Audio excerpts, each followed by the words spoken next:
नमस्कार दोस्तों, आपके अपने चैनल हमारे संस्कार में आपका बहुत बहुत स्वागत है। आज हम आपके लिए लेकर आए हैं पौष मास में सुने जाने वाली कथाओं के आगे का वृतांत।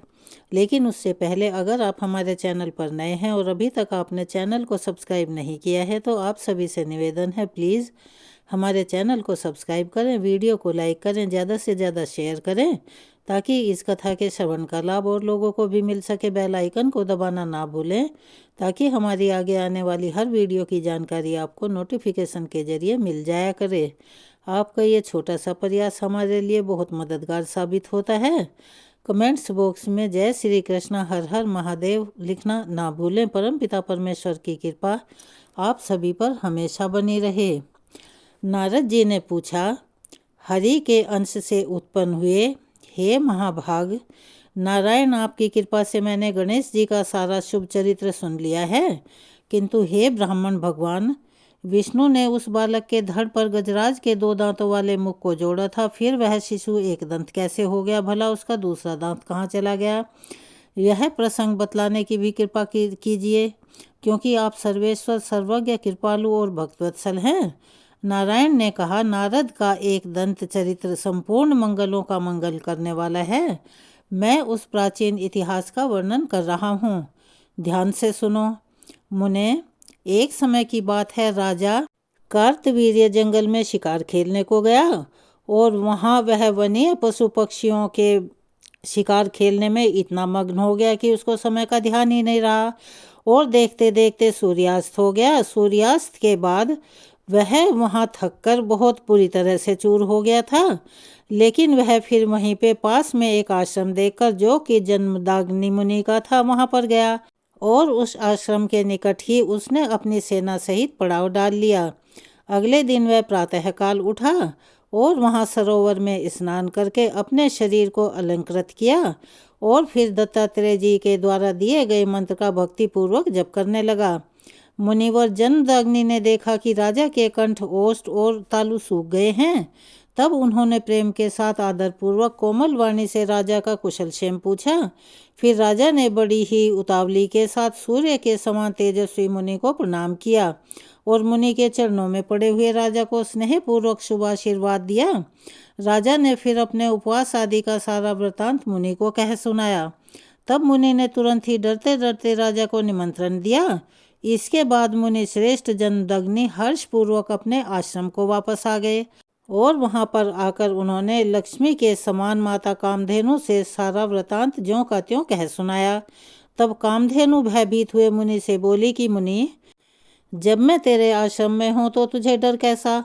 मेरे द्वारा सारे जगत को भोजन कराने में असमर्थ हैं, फिर राजा की तो बात ही भला क्या है? आप राजाओं के भोजन के योग्य त्रिलोकी में दुर्लभ जिन जिन पदार्थों की याचना करेंगे वह सब मैं आपको प्रदान करूंगी। उसके बाद कामधेनु ने अनेक प्रकार के भोजन करने के योग्य सोने और चांदी के बर्तन, असंख्य भोजन बनाने के पात्र और बहुत से स्वादिष्ट पदार्थों से भरे हुए बर्तन मुनि को दे दिए। फिर तरह तरह के स्वादिष्ट और पके हुए कटहल, आम, नारियल और बेल के फल भी प्रदान किए। नारद, स्वादिष्ट लड्डुओं की तो असंख्य ढेरियां वहां पर लग गई और गेहूं के आटे की बनी हुई पूड़ियां और तरह तरह के पकवानों के पर्वत और उत्तम अन्नों का ढेर लग गया। दूध, दही और घी की तो जैसे नदियां ही बहने लगी। शक्कर का ढेर और मोदकों का पहाड़ सा लग गया और उत्तम प्रकार के धान के चिवड़े का पर्वत सा ढेर लगा दिया। फिर कौतुकवश राजाओं के योग्य पूर्णतः कपूर आदि से सुगंधित तांबूल और सुंदर वस्त्र आभूषण प्रदान किए। इस प्रकार सामग्री से संपन्न होकर मुनि ने खेल ही खेल में सेना सहित राजा को मनोहर पदार्थों को देकर भोजन करवाया। जब जो जो वस्तुएं परम दुर्लभ थी उन्हें भरी पूरी देखकर राजाधिराज कार्तवीर तो अचंभित ही रह गया। फिर उन बर्तनों को देखकर वह कहने लगा। राजा ने कहा कि सचिव, जरा पता तो लगाओ कि यह दुर्लभ पदार्थ आ कहाँ से गए और जो कि मेरे लिए भी असाध्य हैं, और कितने पदार्थ और वस्तुएं तो ऐसी हैं जिनका मैंने नाम तक नहीं सुना है। तब मंत्री बोला, महाराज, मैंने मुनि के आश्रम में सब कुछ देख लिया है और अब आप सुनिए। वहाँ तो अग्निकुंड, समिधा, कुश, पुष्प, फल, कृष्ण, मृग चर्म, सुख, शिष्य समुदाय और सूर्य के तेज के आधार पर पकने वाले अनादि ही हैं। वह संपूर्ण संपत्तियों से रहित हैं। वहाँ मैंने यह भी देखा है कि सभी लोग जटाधारी हैं, अर्थात उन्होंने जटाएं रखी हुई हैं और वृक्षों की छाल ही एकमात्र उनका वस्त्र है। परंतु आश्रम के भाग में मैंने एक मनोहर कपिला गौबंधी देखी है। उसके अंग बड़े ही सुंदर हैं और उसकी कांति चांदनी को भी शर्मसार करती है और लाल कमल के समान उसके नेत्र हैं। पूर्णिमा के चंद्रमा की सी कांति मती वह गौ वहाँ तेज से उद्दीप्त हो रही है। वही साक्षात लक्ष्मी जी की तरह संपूर्ण संपत्तियों और गुणों की आधार है। फिर मंत्री के कहने पर वह दुर्बुद्धि राजा मुनि से उसी गौ की याचना करने के लिए तत्पर हो गया, क्योंकि वह उस समय सर्वथा काल के पाश से बंधा हुआ था। भला पुण्य अथवा उत्तम बुद्धि कर भी क्या सकती थी, क्योंकि होनहार ही सब तरह से बलवान होता है।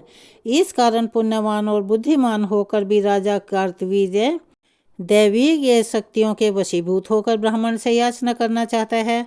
और पुण्य कर्म करने से स्वर्ग भोगने के बाद प्राणी पुण्य स्थल में जन्म लेता है और पाप कर्म करने से नरक भोग कर प्राणी मनुष्यों की निंदक योनि में जन्म लेता है। इसीलिए हे नारद, अगर प्राणी के पाप कर्म खत्म नहीं हुए हैं तो उसका उद्धार नहीं होता। इसीलिए संत लोग निरंतर कर्म का क्षय ही करते रहते हैं।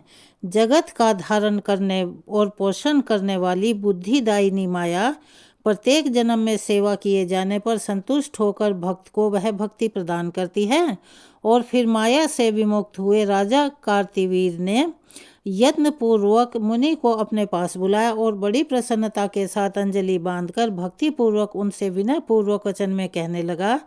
राजा ने कहा, भक्तों पर अनुग्रह करने के लिए हमेशा तैयार रहने वाले भक्ते, आप तो कल्पतरु के समान हैं। इसीलिए मुझ भक्त को कामना पूर्ण करने वाली इस कामधेनु को भिक्षा रूप में प्रदान कर दीजिए। हे तपोधन, आप जैसे दाताओं के लिए भारत में कोई भी वस्तु अदेय नहीं है। और मैंने तो यह भी सुना है कि पूर्व काल में दधीची ने देवताओं को अपनी अस्थियां तक दे डाली थी। हे तपोराशि, आप तो भारतवर्ष में लीला पूर्वक ब्रभंग मात्र से समूह की समूह कामधेनु की सृष्टि करने में समर्थ हैं। सुनकर मुनि कहने लगे, राजन, बड़े आश्चर्य की बात है। तुम तो उल्टी गंगा पहाड़ चढ़ा रहे हो। अरे मूर्ख और छली नरेश, मैं ब्राह्मण होकर क्षत्रिय को दान कैसे दूंगा। इस कामधेनु को परमात्मा श्री कृष्ण ने गोलोक में यज्ञ के अवसर पर ब्रह्मा जी को दिया था। अतः प्राणों से बढ़कर प्यारी यह गौ देने योग्य नहीं है। हे राजन, फिर ब्रह्मा जी ने इसे अपने प्रिय पुत्र भृगु को दिया और भृगु ने मुझे दिया। इस प्रकार यह कपिला मेरी पैतृक संपत्ति है। यह कामधेनु गोलोक में उत्पन्न हुई है, इसीलिए त्रिलोकी में दुर्लभ है। तब भला मैं लीला पूर्वक ऐसी कपिला की सृष्टि करने में कैसे समर्थ हो सकता हूँ। और ध्यानपूर्वक सुनो, ना तो मैं हलवाहा हूँ और ना तुम्हारी सहायता से मैं बुद्धिमान हुआ हूँ। मैं अतिथि को छोड़कर शेष सबको क्षण मात्र में भस्म करने की भी शक्ति रखता हूँ। इसीलिए अभी इसी क्षण अपने घर जाओ और अपने स्त्री पुत्रों को देखो। मुनि के ऐसे वचनों को सुनकर राजा को क्रोध आ गया। तब वह मुनि को नमस्कार करके सेना के बीच में चला गया। उस समय भाग्य ने उसे बाधित कर दिया था, इसीलिए क्रोध के कारण उसके होठ फड़क रहे थे। उसने सेना के निकट जाकर बलपूर्वक गऊ को लाने के लिए नौकरों को भेजा।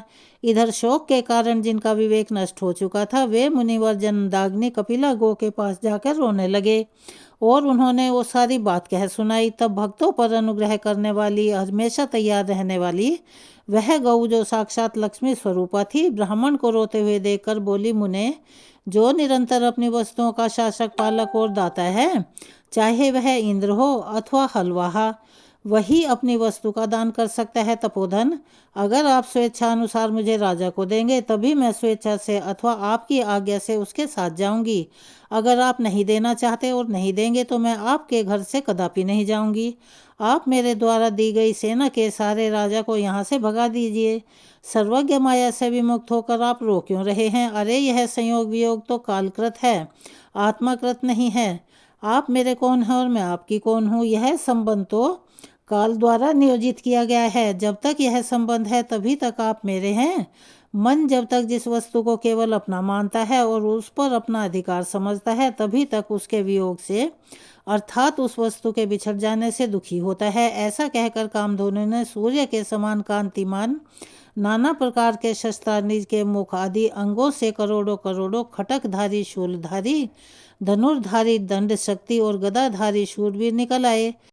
करोड़ों करोड़ वीर राजकुमार और मलेच्छ निकले। इस प्रकार कपिला ने मुनि को सेनाएं देकर उन्हें निर्भय कर दिया और कहा, अब यह सेनाएं युद्ध करेंगी, आप वहां मत जाइए। उस सामग्री से संपन्न होने के कारण मुनि को महान प्रसन्नता हुई। इधर राजा द्वारा भेजे गए भृत्यों ने लौटकर राजा को सारा वृतांत कह सुनाया। कपिला की सेना का वृतांत और अपने पक्ष की पराजय सुनकर राजा कार्तवीर्य अत्यंत डर गया और उसने अपने सैनिकों को भेजकर अपने राज्य से और सेनाएं मंगवाई। फिर मुनि के पास दूत भेजकर यह कहलवाया कि मुनि श्रेष्ठ युद्ध कीजिए अथवा मुझ अतिथि और भृत्यों को मेरे वांछित गौ दे दीजिए। भली भांति विचार करके जो उचित हो, जो आपको सही लगे वही कीजिए। दूत की यह बात सुनकर मुनि वर जन्मदाग्नि ठहाका मारकर हंस पड़े और जो हितकार्य नीति का सार तत्व था वह सब दूत से कहने लगे। मुनि ने कहा, हे दूत, राजा को आहार रहित देखकर ही मैं उसे अपने घर ले आया और यथोचित रूप से शक्ति के अनुसार अनेक प्रकार के व्यंजन भोजन कराए। अब वह राजा मेरे प्राणों से प्यारी कपिला को बलपूर्वक मांग रहा है। मैं उसे देने में सर्वथा असमर्थ हूँ, इसीलिए युद्ध दान दूंगा, यह निश्चित है। मुनि का यह वचन सुनकर दूत लौट गया और सभा के मध्य भाग में भय के कारण कवच धारण करके बैठे हुए राजा से सारा वृतांत कह सुनाया। इधर मुनि ने कपिला गौ से कहा कि इस समय मैं क्या करूं, क्योंकि जैसे कर्णधार के बिना नौका नियंत्रित रहती है, वही दशा मेरे बिना इस सेना की हो रही है। तब कपिला ने मुनि को अनेकों प्रकार के शस्त्र, युद्ध शास्त्र की शिक्षा और उसके उपयोग में आने वाले संधान आदि का ज्ञान प्रदान करते हुए कहा कि विप्रवर, आपकी जय हो। आप युद्ध में निश्चय ही शत्रु को जीत लेंगे और यह भी ध्रुव सत्य है, यानी कि यह अटल सत्य है कि अमोघ दिव्यास्त्र के बिना आपकी मृत्यु नहीं होगी। आप ब्राह्मण हैं, इसीलिए आपका दत्तात्रेय जी के शिष्य और अमोघ शस्त्रधारी राजा के साथ युद्ध होना उपयुक्त नहीं है। हे ब्राह्मण, ऐसा कहकर मनस्वी कपिला मौन हो गई। तब मनस्वी मुनि ने सेना को सुसज्जित किया और सारी सेना को साथ लेकर वे युद्ध स्थल को प्रस्थान कर गए। उधर राजा भी युद्ध के लिए आ डटा। उसने मुनि व जमदग्नि को प्रणाम किया। फिर दोनों सेनाओं में अत्यंत भयानक युद्ध होने लगा। उस युद्ध में कपिला की सेना ने बलपूर्वक राजा की सारी सेना को जीत लिया और खेल ही खेल में राजा के विचित्र रथ को भी चूर चूर कर डाला। फिर हंसते हंसते राजा के कवच और धनुष को भी छिन भिन कर डाला। इस प्रकार कार्तवीर्य की सेना को कपिला गौ की सेना ने मार दिया। कुछ तो मर गए, कुछ भाग गए और कार्तवीर्य उस हालत को देखकर भयभीत हो गया और वह उनके बाणों और शस्त्रों के प्रहार से मूर्छित होकर गिर पड़ा।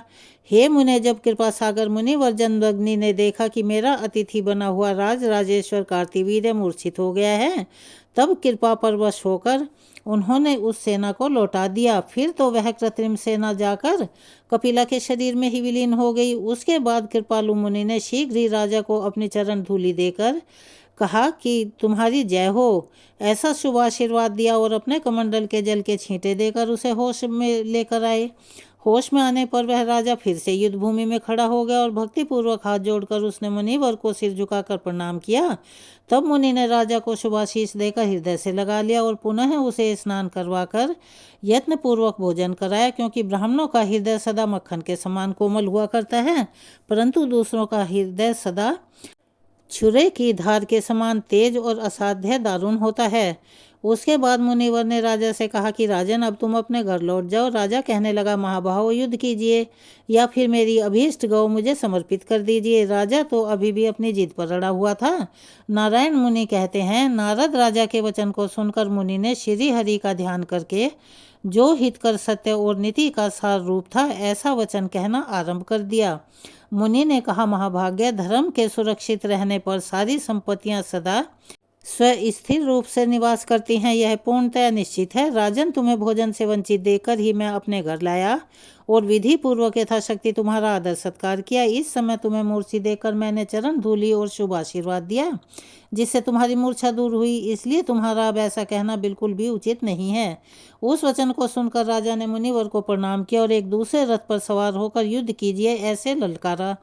तब मुनि भी कवच धारण करके उससे युद्ध करने के लिए तैयार हो गए। क्रोध के कारण राजा की बुद्धि मारी गई थी, इसीलिए वह मुनि के साथ जूझने लगा। मुनि ने कपिला द्वारा दी गई शक्ति और शस्त्र के बल से राजा को शस्त्रहीन करके फिर से मूर्छित कर दिया। तब वह मंद बुद्धि राजा कार्तवीर्य फिर से उस मुनि से लोहा लेने लगा और युद्ध करने लगा। फिर उसने क्रोध में आकर आग्नेय अस्त्र का इस्तेमाल किया, तो उधर से मुनि ने भी वर्णास्त्र का इस्तेमाल करके उसे शांत कर दिया। फिर क्रोध में भरे हुए राजा ने पुनः मुनि के ऊपर वरुणास्त्र फेंका, तब मुनि ने वायवास्त्र द्वारा उसे शांत कर दिया। इस प्रकार एक दूसरे से वे दोनों डटकर युद्ध करने लगे। फिर युद्ध के मैदान में हंसते हुए मुनि ने खेल ही खेल में नागास्त्र द्वारा राजा के सभी मंत्रियों को बांधकर कैद कर लिया।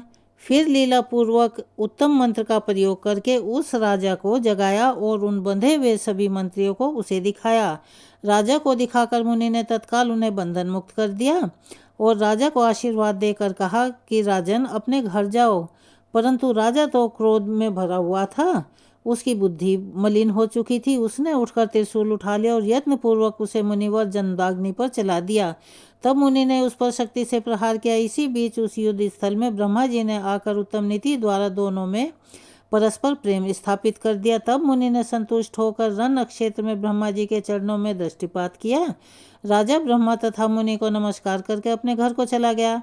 फिर ब्रह्मा जी और मुनि ने भी अपने अपने स्थान को प्रस्थान किया और इस प्रकार इसका वर्णन तो कर दिया। अब आगे तुमसे कुछ और कहूँगा। नारायण मुनि ने देव ऋषि नारद को जो कुछ भी बताया उसका वर्णन हम आपको अपनी अगली वीडियो में सुनाएंगे। कृपया उसका इंतजार कीजिए। अगर आप हमारे चैनल पर नए हैं और अभी तक आपने चैनल को सब्सक्राइब नहीं किया है तो आप सभी से निवेदन है, प्लीज़ हमारे चैनल को सब्सक्राइब करें, वीडियो को लाइक करें, ज़्यादा से ज़्यादा शेयर करें, बेल आइकन को दबाना ना भूलें ताकि हमारी आगे आने वाली हर वीडियो की जानकारी आपको नोटिफिकेशन के जरिए मिल जाया करे। कमेंट्स बॉक्स में जय श्री कृष्ण, हर हर महादेव, राधे राधे लिखना ना भूलें। अपना सहयोग और प्यार हमें ऐसे ही प्रदान करते रहें। आपके छोटे छोटे से प्रयास हमारे लिए काफ़ी कारगर सिद्ध होते हैं। धन्यवाद।